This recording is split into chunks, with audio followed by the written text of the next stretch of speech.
Hi, good morning. ഇന്ന് മഴയാണെങ്കിലും കുറച്ച് നേരം കഴിഞ്ഞപ്പോൾ ഒരു സൺലൈറ്റൊക്കെ വന്നു തുടങ്ങി.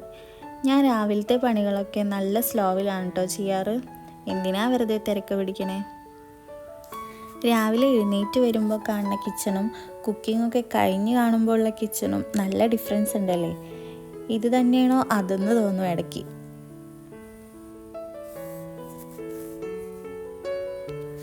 ഇവൻ ഇന്ന് മദ്രസ ഉള്ളതുകൊണ്ട് തന്നെ വന്നിട്ടേ ചായ കുടിക്കൂ. അപ്പം അത്ര തിരക്കൊന്നും പിടിച്ച് ബ്രേക്ക്ഫാസ്റ്റ് ഉണ്ടാക്കണ്ട. എൻ്റെ അനിയനാണ് കേട്ടോ. എന്നാൽ പിന്നെ നമുക്ക് തുടങ്ങിയാലോ?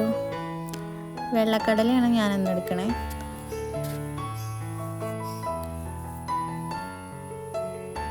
കുക്കറിൽ വെള്ളക്കടലിട്ട് ആവശ്യത്തിന് വെള്ളം ഒഴിച്ചു കൊടുക്കുക. ഉപ്പ് മഞ്ഞൾപ്പൊടി ഇട്ടിട്ട് ഞാനിവിടെ വേവിക്കുകയാണ്. ഈ കുക്കറിൽ 2 വിസിലാണ് കേട്ടോ കേൾക്കണേ.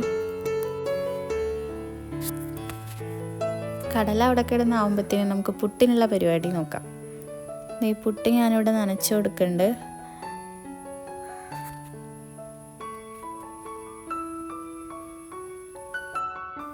ഈ പുട്ടും കടലയും എല്ലാവർക്കും ഇഷ്ടമുള്ള ഒരു കോമ്പിനേഷനാണല്ലേ. ഉണ്ടാക്കാനും അത്ര ബുദ്ധിമുട്ടില്ല. അപ്പോൾ നമ്മുടെ കടല ഇവിടെ റെഡി ആയിട്ടുണ്ട്. ഇനി നമുക്ക് അത് സെറ്റാക്കി കൊടുക്കാം. ഈ വെളിച്ചെണ്ണയിലേക്ക് കടുക് ഇട്ട് കൊടുക്കുന്നുണ്ട്.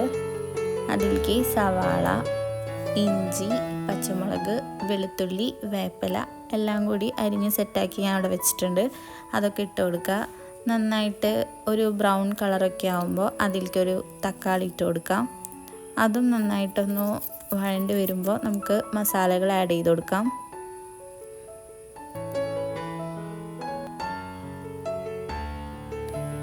ഇതിലേക്ക് നമുക്ക് മുളക് പൊടി, മഞ്ഞൾപ്പൊടി, മല്ലിപ്പൊടി, ഗരം മസാല, പിന്നെ ഉപ്പിട്ട് കൊടുക്കാൻ മറക്കണ്ട.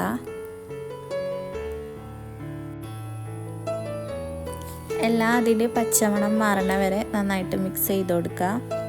എന്നിട്ട് നമുക്ക് ഈ വേവിച്ച് വെച്ച കടല ഇതിലേക്ക് ഒഴിച്ചു കൊടുക്കാം. എന്നിട്ട് നന്നായിട്ട് ഇളക്കാം. മല്ലിയിലൊക്കെ ഉണ്ടെങ്കിൽ നമുക്ക് ഇട്ട് കൊടുക്കാം.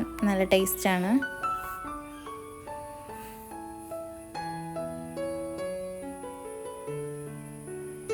നമ്മുടെ പുട്ടൊരു വിധം ഇതായിട്ടുണ്ട്. ഇനി നമുക്കതൊന്ന് വേവിച്ചെടുക്കാം കേട്ടോ.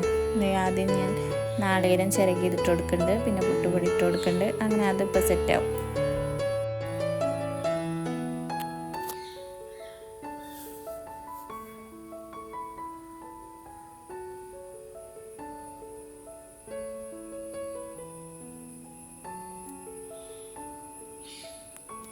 അങ്ങനെ നമ്മുടെ പുട്ടും കടലയും രണ്ടും സെറ്റായിട്ടുണ്ട്. ഇനി നമുക്ക് ഇച്ചുവിന് കൊടുക്കാം.